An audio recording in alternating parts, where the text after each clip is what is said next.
Alright, well, as if you noticed, the count's just gone up. We're going to be continuing our game from last week. The big headline is, of course, Barbarossa, and see how I do on that, which isn't tremendously great, but I stopped just before, and partially I wanted to see what was going to happen and play a few. I've played the attack on Pearl Harbor to sort of get some elements, the hang of it. But I'll tell you this, I didn't bring enough carriers with me, and or I don't know if I'm using them right. So take this as a good how not to do it. I sent way too many carriers down here. So yeah, that's sort of the thing. I probably should have sent one carrier here and some of the other, and a battleship or two maybe, but everything else, no. Hello, Jaculius. Good to see you. So, but a couple of things in playing that I saw that I want to do. I want to move these guys here to better pocket them. These guys are going to take some attrition here. And I really wouldn't have moved them here if I thought that that would have been too little supply. So that, keep that in mind for the future. Here, well, I'm going to move these guys, and I'm going to put these guys. I don't know if I can get them ashore, but to help take Cyprus. So we're gonna spend the money, put them there, and now we need to escort them, I think. So we'll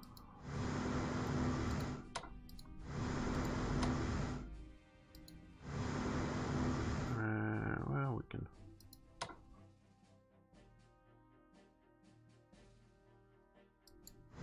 you into the harbor maybe there, and let's max out.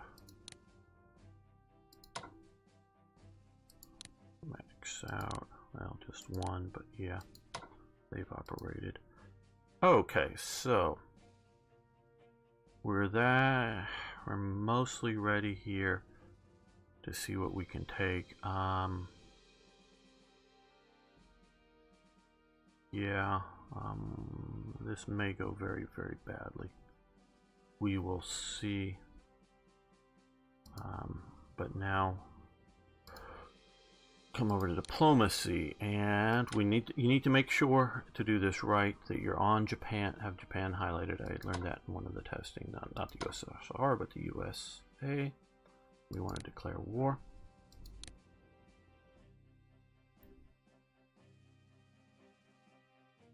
And we also need to, if we want to take it, declare war on the Philippines. They'd, I think, eventually come into the war, but we want to. UK declares war on Japan. Hello, Shkolokos 7. Good to see you again. Hello, James War Games. Hey, Arno.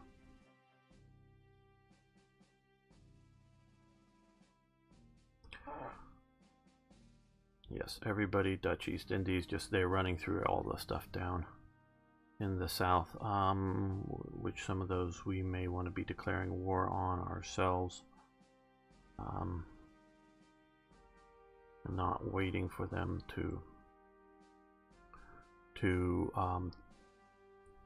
join in, but I can say this, I'm woefully unprepared for this invasion, and other than the everybody loves to declare war this turn, yes. And so I'm woefully unprepared, and this is very much a learning experience. So let's see, we can put, well, let's start with here. We'll put these guys ashore. Oh, we suffer losses. Landing, okay. So they get ashore there, these guys can come here. Now we have supply route, that's good, which is something we don't have in Cyprus. So, spotting the air there. Let's come in and see if we can shore bombard.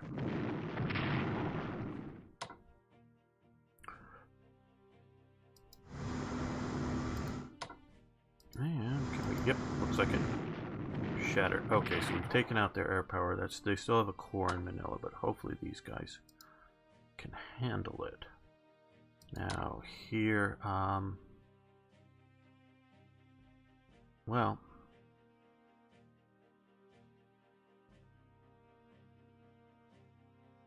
let's go ashore. But we can hope these guys will have enough supply to not get struggled. I would like to take out those subs. We're going to use our naval air. I know they have air there, but let's... hopefully we won't take too much damage. Yeah, that's about what I was expecting. Okay, yeah. Not as good as I was hoping.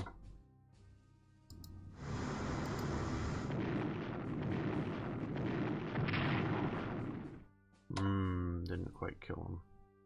Damn. Well, I think they're going to try to escape, so let's sit out here, see if we can ambush them, see if they'll run into me. Okay, we also have some subs up there. These guys, because they moved earlier, can't get ashore right now. Now, we're going to...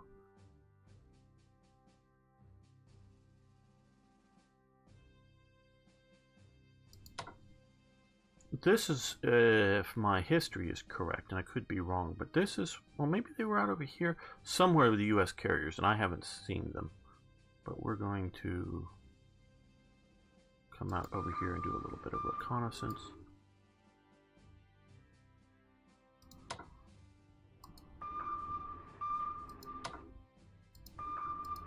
Okay, we've got heavy cruisers there. I know there's also a battleship there.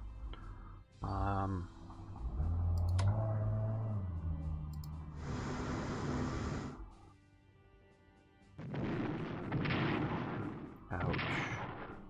But that did take them down pretty heavily. Now, I think this is our best move.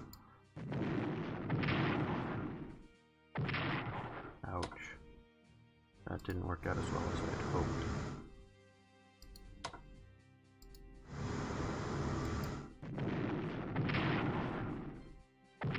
Ouch, that also hurt me.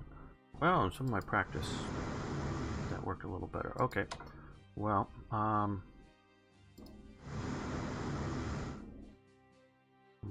oh, damn.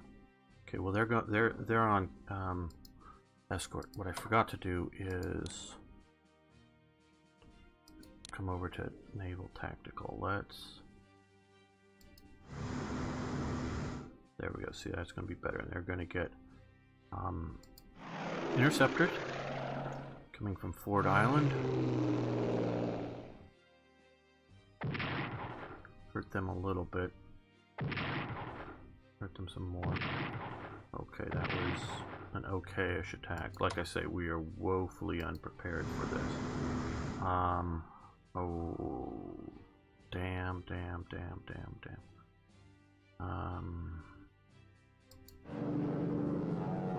Okay, I've butchered this up badly.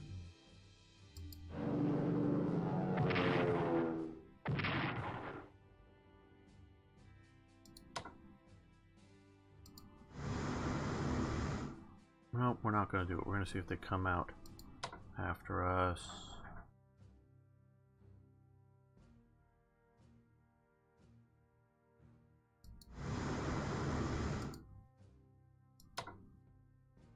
So again, this is how not to do this. Okay, I just want everyone to keep in mind.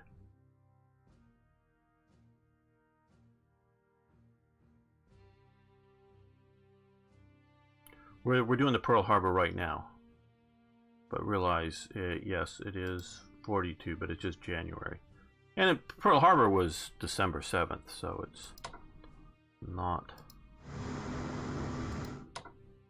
particularly off. Okay, so again, how not to start this out now. Down here, let's get these guys, well, let's put these guys on assault transports.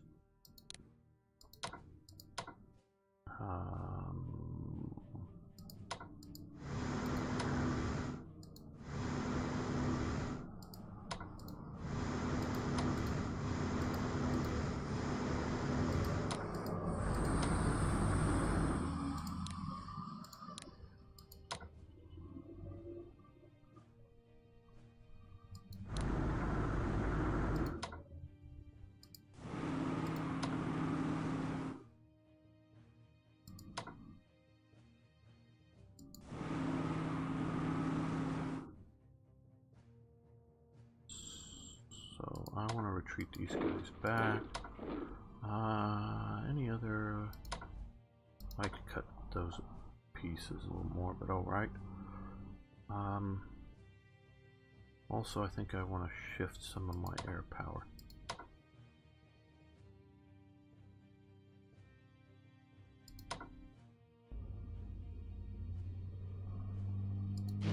Try to keep it on good supply routes. Relatively good. Now, where are we getting? Okay, so that's getting 3, that's getting 2. Looking at partisans. I don't need you down here in Canton anymore. Don't know where I should move you to though.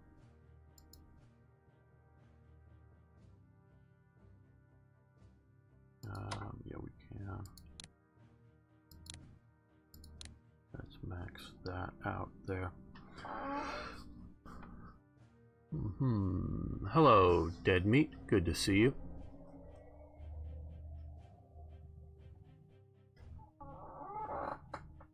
So we've done that. Now I want to purchase. I do sort of like looking at the countries. I do this. I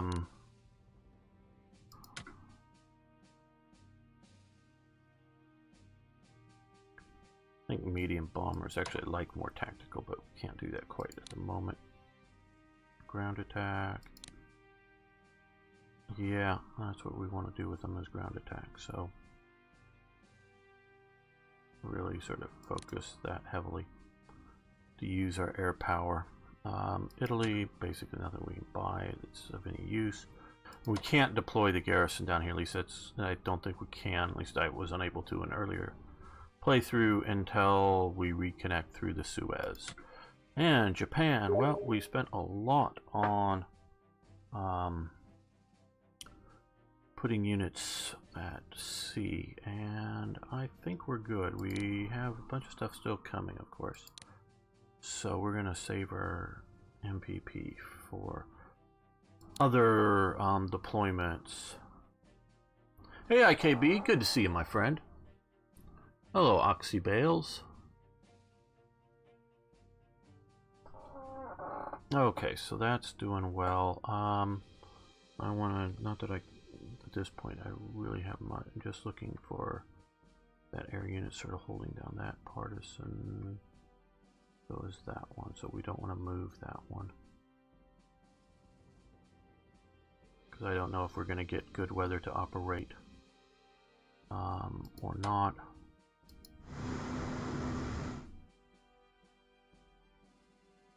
I think that's good there. Okay. And next turn we should be getting our naval air power for Germany, and I want, or air, yeah, naval air, and I've been wanting that. Okay.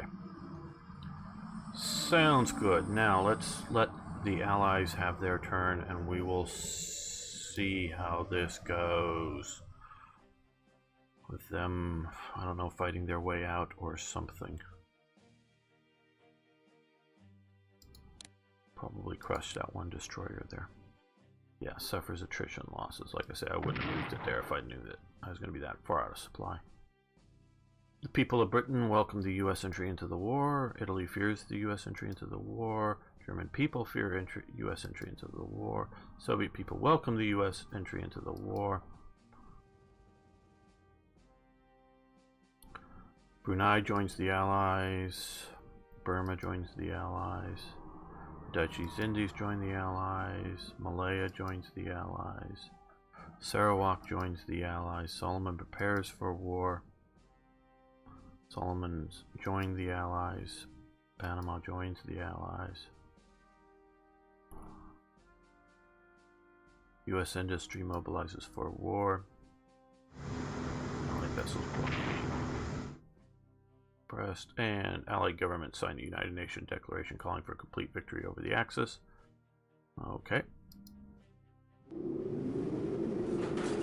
Okay. Of course, we're getting nothing from Sweden this turn, as it is winter.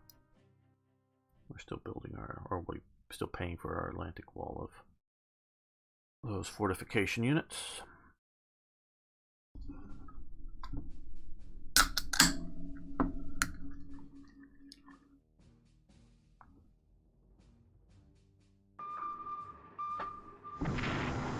Yes, looks like we killed that battleship entirely with our sub. And they flew away, which I'm not surprised at. I was hoping to fully kill that sub. Might have been better to attack the air.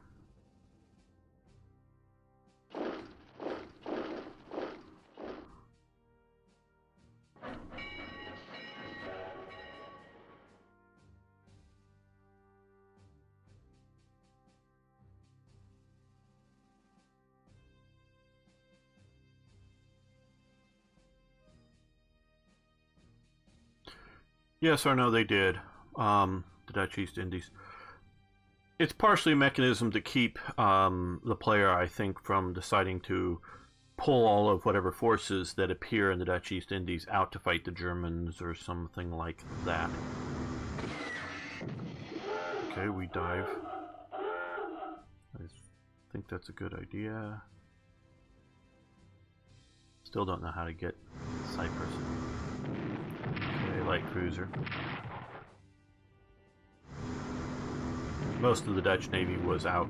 They only had a cruiser and a destroyer, I think.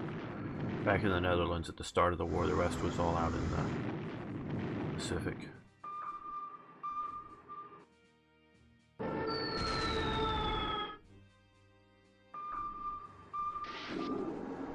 Ouch, that hurt.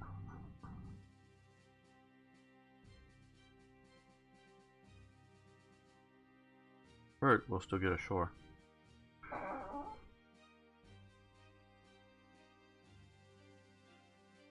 I think they're destroying the economy of Brest as well.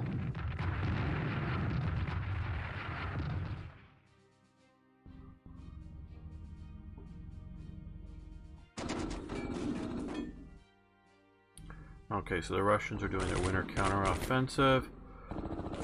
And they're taking us a little bit of damage. Okay, Soviet light armor.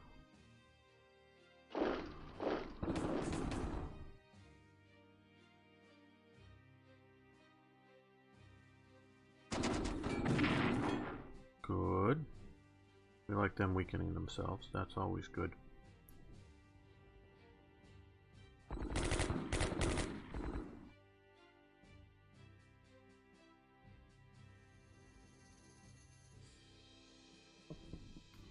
Thanks, Arno.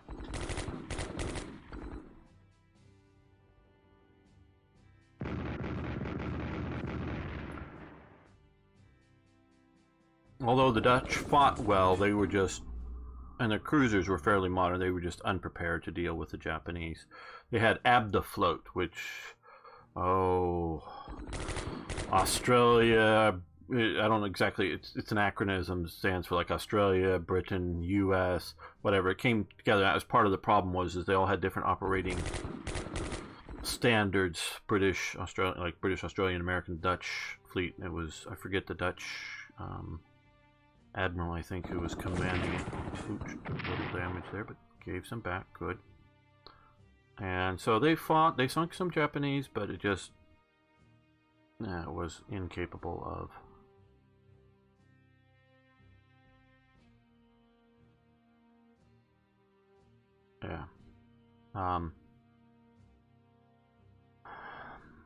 the way it was handled was definitely a mistake. I don't know whether it was a better idea to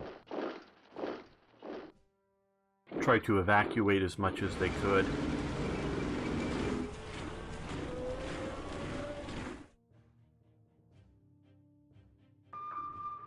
Had the British been able to hold Singapore, that would have changed things tremendously.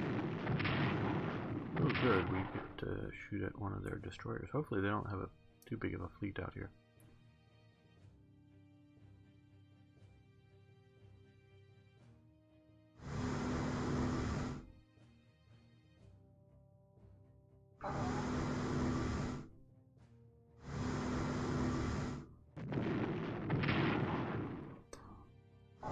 Uh-oh. Heavy cruiser. Lots of rain.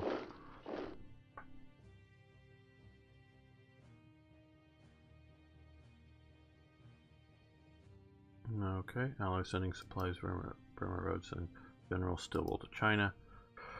Chinese national morale is boosted by the arrival of Joseph Stilwell, who did speak Chinese.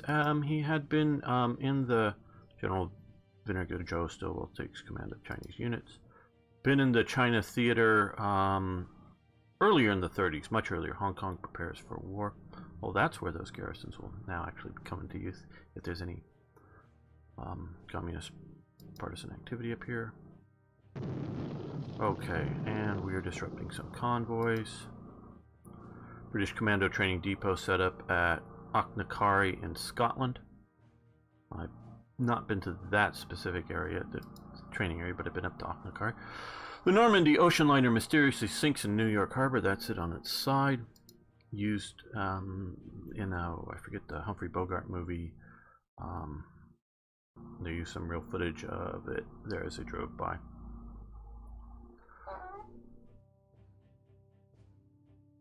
Hello, Tony, first gen.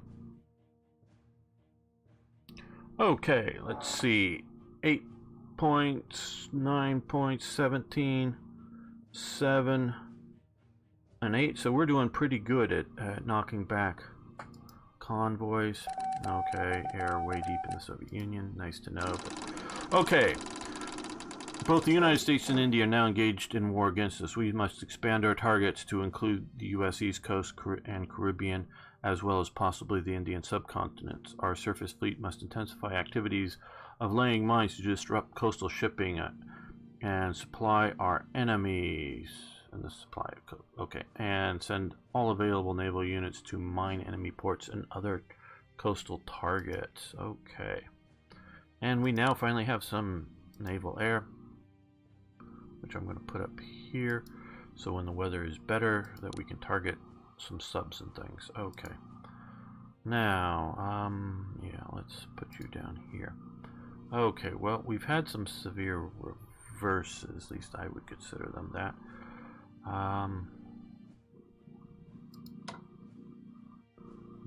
We must not have good anti-submarine warfare with this, but we'll see what we're gonna do there. First, I want to see what we can do. Oh, damn! Can't even move. They're gonna starve to death. Okay. Okay. Rocket artillery.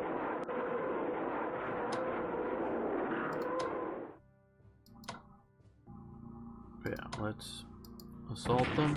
Only one down. More rocket artillery. No.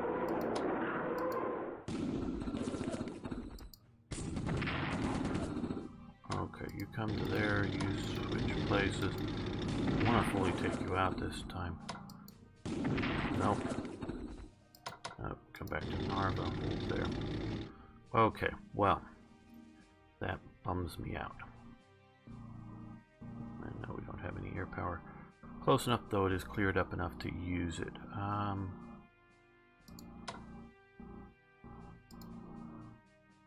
Let's see, I want to reduce some of these primarily.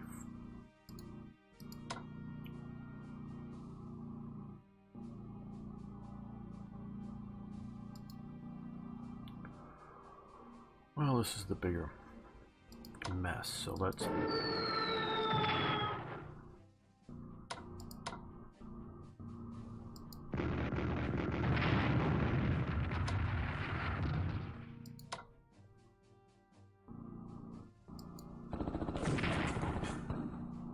Okay, yeah, they'll come to here, they'll shift up to there. I'll get these guys in here. Do we trust the Italians to even try, or...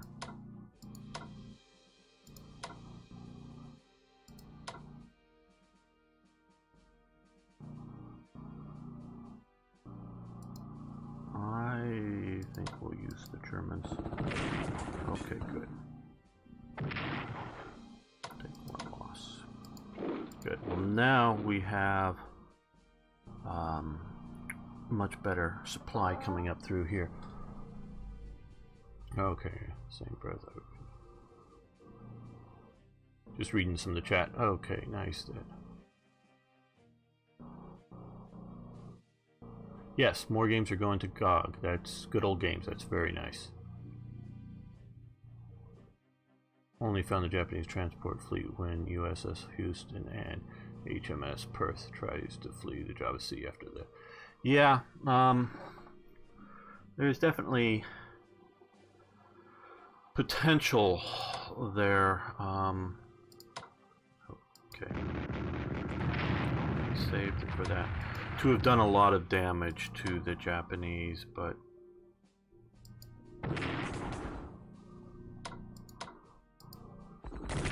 Okay, they did that. They did their job, yay.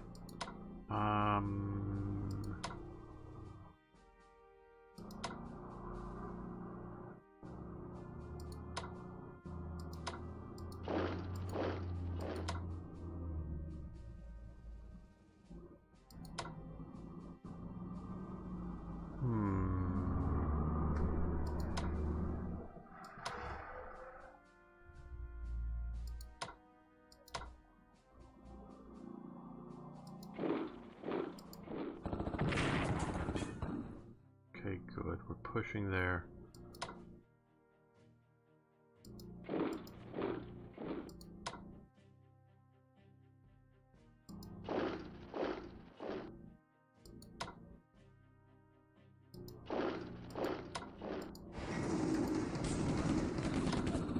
Use the railway trains. Okay, well, didn't do any damage, but pushed on them some. Okay, so we've gotten down a couple of more pockets. That's good. We still have these to deal with, of course. Now they're in the snow, so we definitely don't have stuff. We're still, yes, good. Guys are still talking about that. Arguably the Japanese lost the war in the first... Hey, Newhauser, Japan loses the war on December 7th, 1941, the day they attacked Pearl Harbor.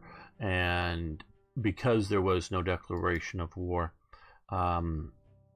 it just enrages the American populace. And there is no way that they could make the war painful enough that the Americans weren't going to win it. And there was no technological or production way, in a practical sense, that Japan was going to produce enough of wonder weapons or something to somehow win. So they lose it when it starts, in my opinion. Okay, just looking, start back there.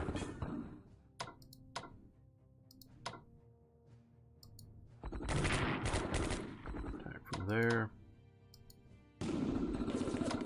That didn't work out so well.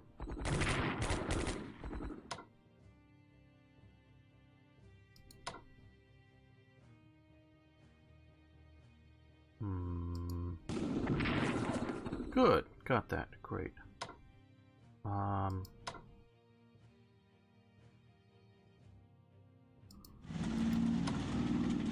Didn't think it was going to be enough to get supplies through to there, but thought it would be nice to at least try. Oh, damn! Okay, well, they'll occupy that. I thought traveling over it would have counted as occupation.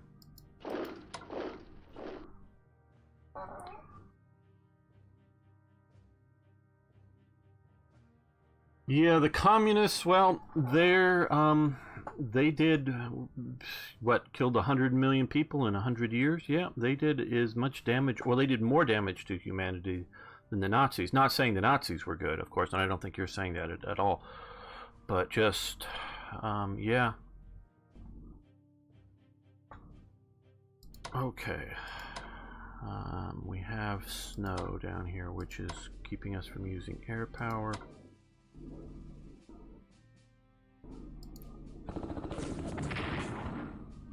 Yeah, okay, you retreat back, you guys come up.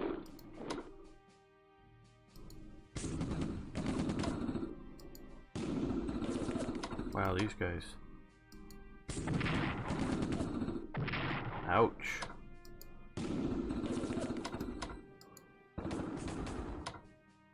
Okay, they can't even move forward. Well, they can, so they will. these guys will move up to here, and they can't even move forward.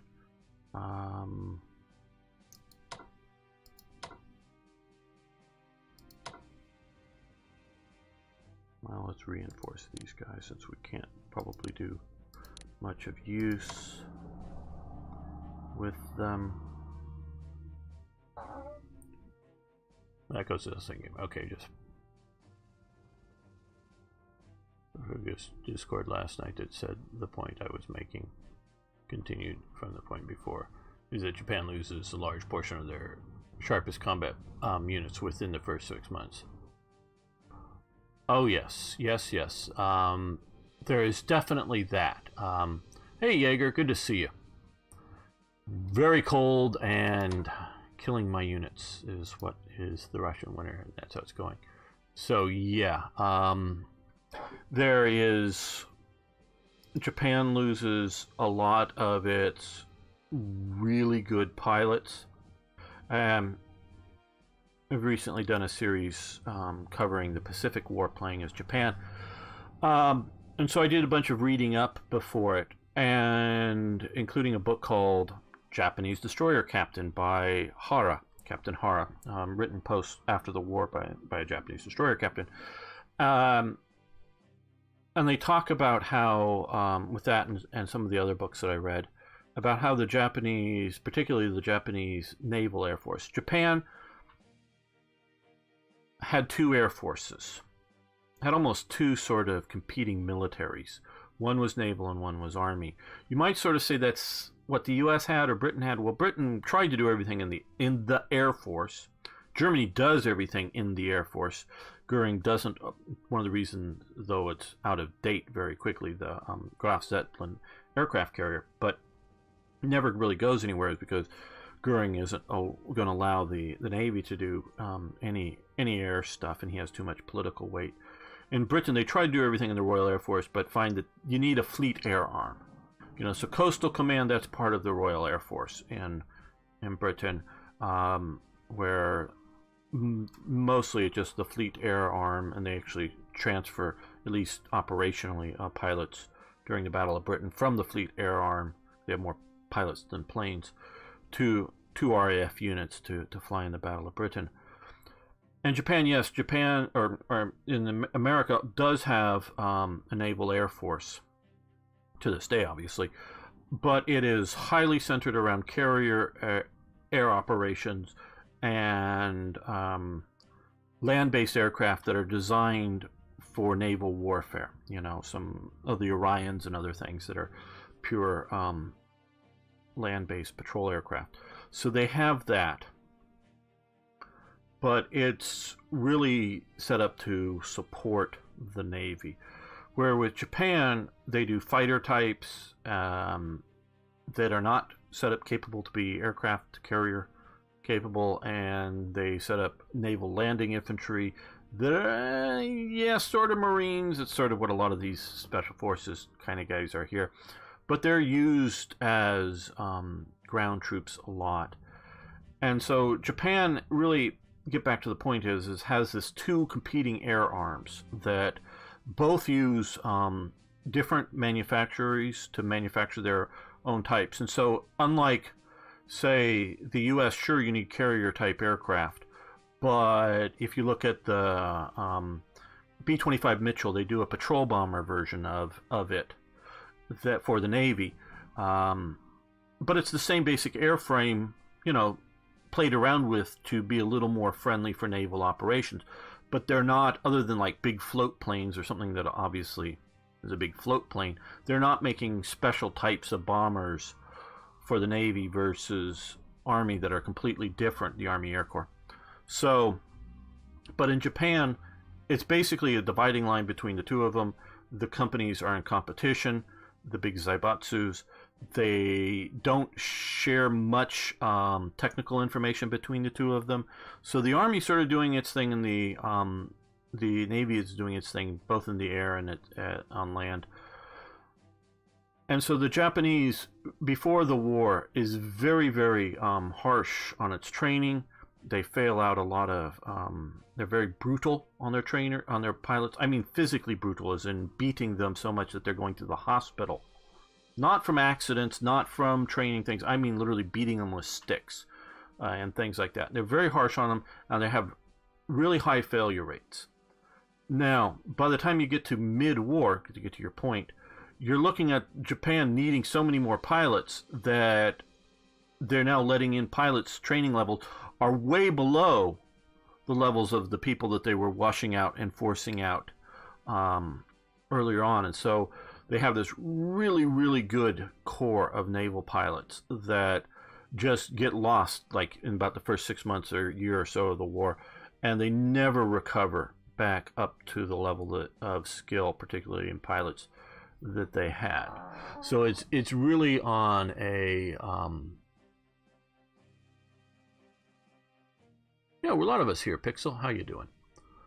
And so there's a lot that gets, they lose their real abilities to fight. And if you're interested in the Pacific War at all, highly recommend Japanese Destroyer Captain, because he talks about a lot of the problems and how bad some of the Japanese high command were functioning. You know, the officers, he has respect for a few of them, but a lot of them he doesn't. And you know, the story goes out that Midway was a victory for the Japanese, and they don't really inform Tojo for about 6 months that it was actually a defeat. So they're even telling their own high command lies, and so it's really bad with what's going on. So yeah, you're absolutely right that the situation militarily, practically, does go down. Let's see if we can do this while we're here. Yay! We got it. We got successfully an island. Okay, back to the East Front War.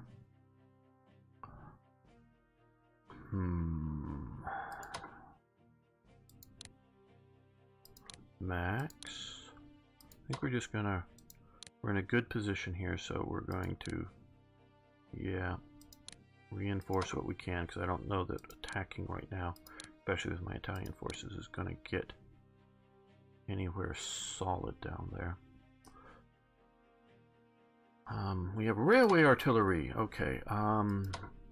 Well, I know there's a partisan unit going to appear below there soon. Well,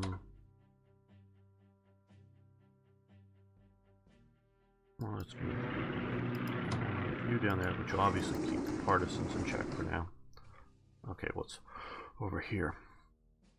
That's protecting there. These guys can only move one.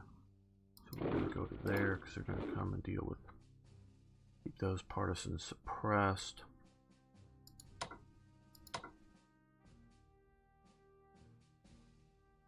Oh, I want you guys to come south to help with, much more to help with these Italians, keep them supplied. So we're going to go there.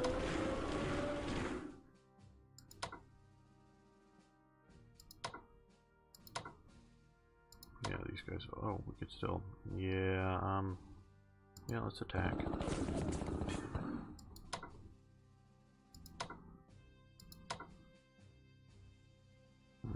These guys are gonna die, I think. Die a lonely, cold death.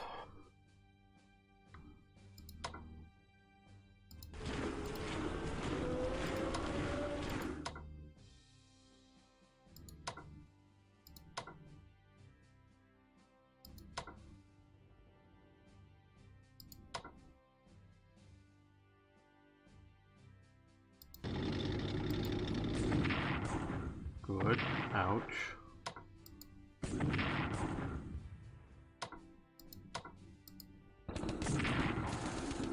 Okay, they've retreated. No. Well, no, we're not going to move forward. I'd rather have this to be a place that they come in and we bash them as they come in. Let's reinforce that what we can. Up here, any partisans right there. Okay. So we'll move these guys up to help deal with that. Reasonable.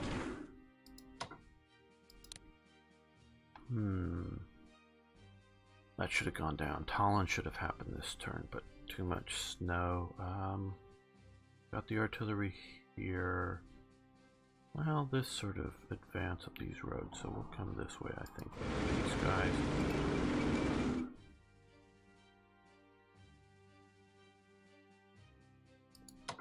Let's get these guys forward.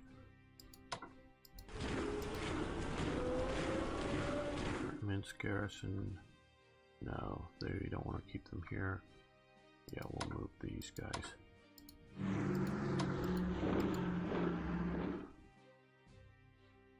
Forward.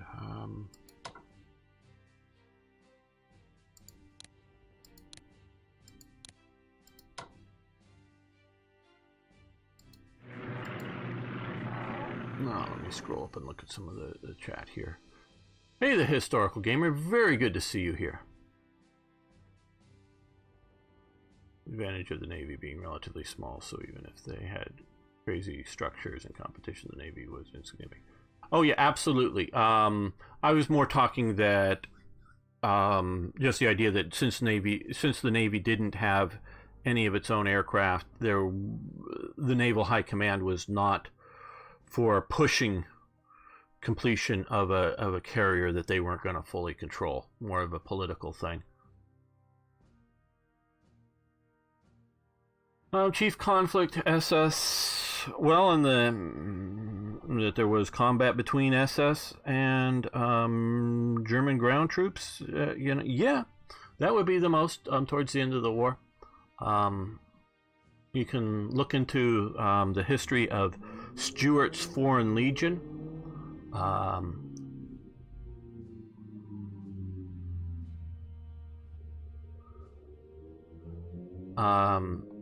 Which is an interesting story in the latter days of the war around Czechoslovakia and the attempt to save the Lipizan stallions that were there, and the American unit that came in, that was contacted to come in to save them by the German commander that was responsible for maintaining the horses,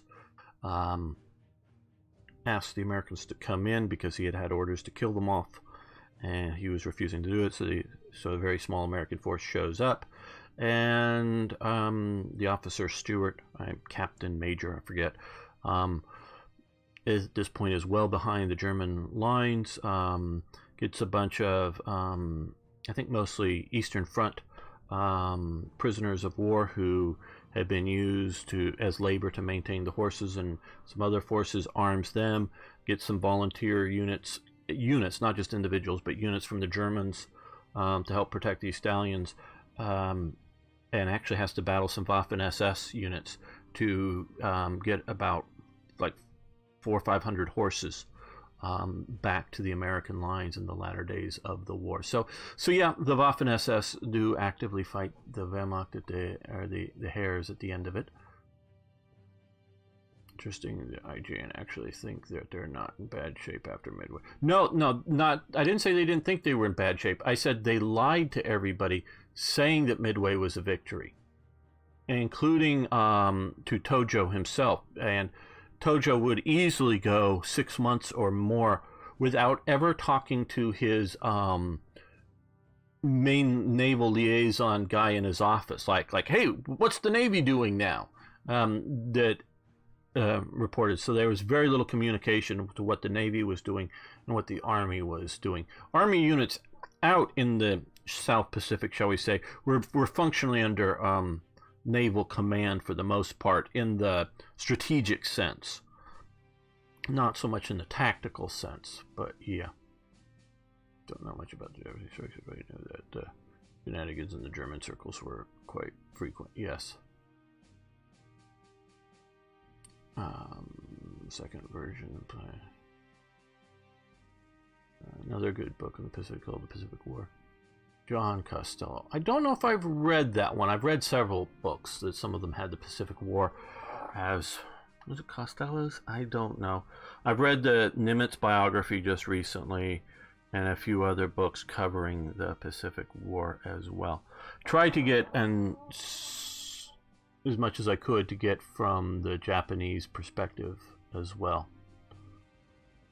The majority of Grand War games is that most of them allow for total victory by the Axis, crossing into sci-fi territory with America sea invasions by Japan, or Germany with what is impossible from an economical and logistic standpoint. Okay, well, the Japanese, yes, I agree with you. The Japanese, or Yamamoto, because I'm sure you've all heard of Man in the High Castle, and probably many of you have watched it. That is a complete and total fantasy piece, of course, we all know that. But the idea that Japan could take California in any sort of way is just ludicrous, because as Yamamoto, who had traveled across the U.S., you know, not just like on a rail train once in one way, but traveling around. He had visited Chicago and or Detroit, or both, I think, but automobile production plants and some of the other things like that. So he had traveled around and saw a lot. He was, one of his comments is that was, if you invade America, you're going to find a rifle behind every blade of grass, because he knew how well the American populace as a people was armed. And so to make occupation, sure, you could put if you had them, a few Japanese armored divisions ashore somewhere locally in some place and control that, but you couldn't just drive that armored division away and presume that territory, unless you eliminated everybody, was still going to be in your hands. And so just any sort of ability to take that would have just so impractically impossible. So unless you're going to throw in nuclear weapons, which Man in the High Castle does, that Germany had that bombed the U.S., unless you're going to throw in those and America doesn't have them, it's just a practical impossibility.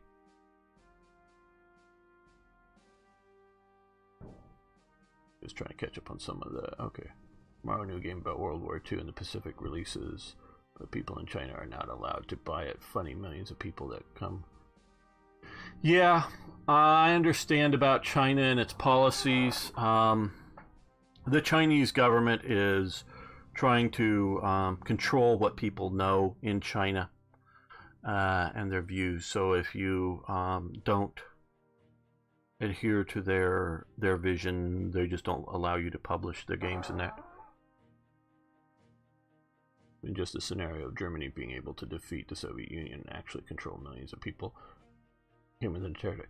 Yeah, control the people in the Soviet Union, well, depends on how much you're actually going to try to control, meaning what is going to be a German occupied zone and what's going to be unoccupied things. Now that's another question, because yeah, trying to control all of this, that's an impractical thing for Germany.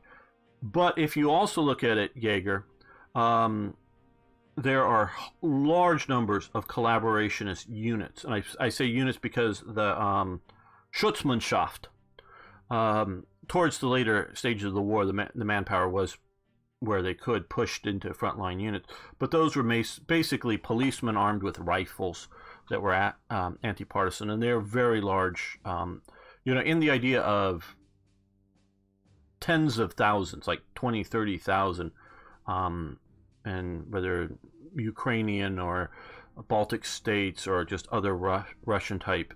And these aren't talking about Waffen-SS combat units that are recruited in the East. I'm just talking about policemen armed. So the Germans have a large amount of local occupation personnel. So I've looked into that fairly deeply. And so for what they were you know, Moscow, or, you know, Leningrad to Gorky to, you know, Stalingrad to the Caucasus, yeah, Germany could control that. I mean, if we're just talking that, we're not talking about also fighting everybody else in the world. We're just talking about policing and controlling that with collaborationist units. Yep, they can do that. But going, you know, how much further, that becomes a real question.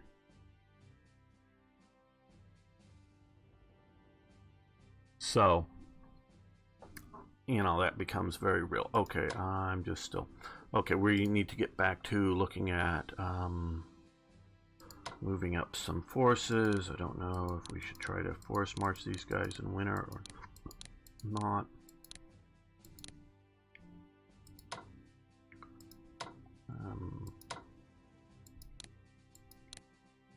We'll just move them regularly. Move those up. These guys are still keeping down some partisans. Oh no, they were over there, I think. Yeah, let's make sure we haven't made any too bad. They're going to stay right there to keep these partisans down. Okay, well, let's take a look at, I know it's taking a long time. Hopefully this is enjoyable for everybody. We're going to come off of there and back to port for a moment. Talking about things and not just, we're playing the game, obviously, and we're going to keep playing the game. But,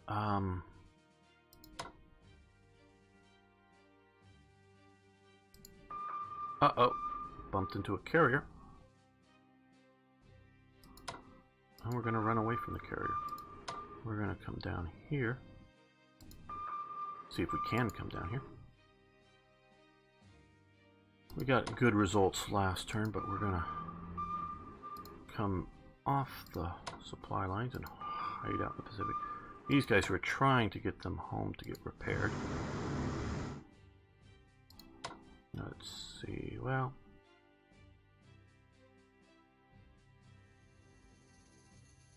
yeah, they'll be expecting somebody down here, so these guys are going to head out to the South Atlantic further. Where are my, oh, here they are. Okay, yeah, come down here, cut off those supplies, and you head out into the Indian Ocean. Okay, let's take a look here. We could, but I think, ooh, that could be a good. Good. Okay, they're all the way down to 1 and no loss. We're gonna reinforce the HQ to max, keep that alive. And probably not worth it. Okay, you guys stay dug in there. Okay, let's take a look at North Africa here. Ooh, we might be able to.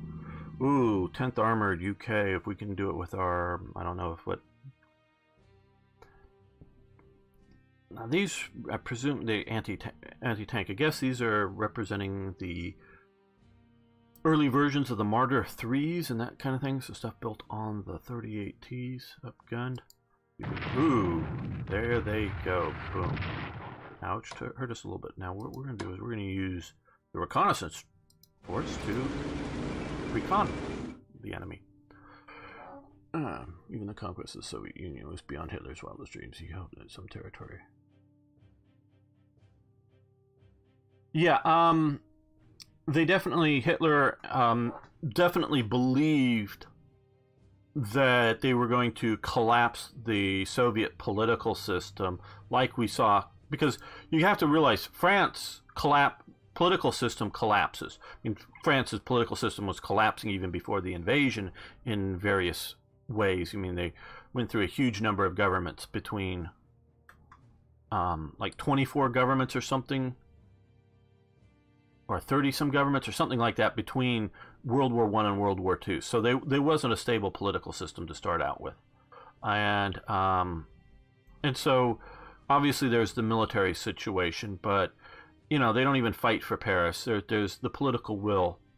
Notice I said the political will to fight had already been had already gone before, you know, the Germans made it to Paris. They thought they were going to face, for various reasons, including Hitler's, you know, crazy racial ideas, to the very real belief that communism wasn't popular in Russia. And if you look at, particularly in the Ukraine, that's another area that was, Germany was quite popular until the Germans started behaving very, very badly. I don't want to minimize that, but you know, Holodomor sort of makes you anti-communist. But even in other places, not just the Baltic states as well, that had recently been freed, but other areas, the Germans are welcomed initially as liberators by a percentage of the population who just thinks that this is sort of like World War I and that the borders are going to change and whatnot. Sure, you know, if the Germans win, And even if you find yourself on the other side of the, people, particularly in the Soviet Union, who didn't get and didn't trust their own news, thought that, yeah, okay, you might, have a, German papers instead of Soviet papers, and might not be quite as good as being whatever. They don't realize how brutal early on that the Soviets, or I mean the Nazis, are going to be to them, but they are definitely initially welcome. So there is some reality behind the idea that they think that there's going to be a political collapse, but obviously there wasn't, and so since there wasn't, Hitler's not able to defeat them for sure. But that is definitely an element of what's going on, and Hitler's perceptions of it. Okay, well, if we got that, we're going to have 2 more ground units to push up there, and so I think we're looking at seeing where I want to move the Italians. But we only got 2 there. We got a bunch of infantry units now that we've cleared off these blockages and get them reorganized. So I think we will go here to move out this way eventually. Well, let's go back. Can we force march them anywhere? No, we'll just march them up here. Hopefully that didn't... Okay, we're still got that covered with these guys. And because I study history and politics and everything else, warfare is a political act. Okay? In fact, one of the definitions of warfare is politics by other means. Sorry for the beeping in the background. Somebody's backing up. Of course, a definition also is politics is warfare by other means, and warfare is politics by other means. They can sort of define each other in that way. And so it's a political act. And so you really have to always take that into account with any of the stuff. Production numbers, manpower numbers, all of that's important when you're looking at warfare. But you do also need to look at the political will of a nation to fight. And it's important to see and know that as well.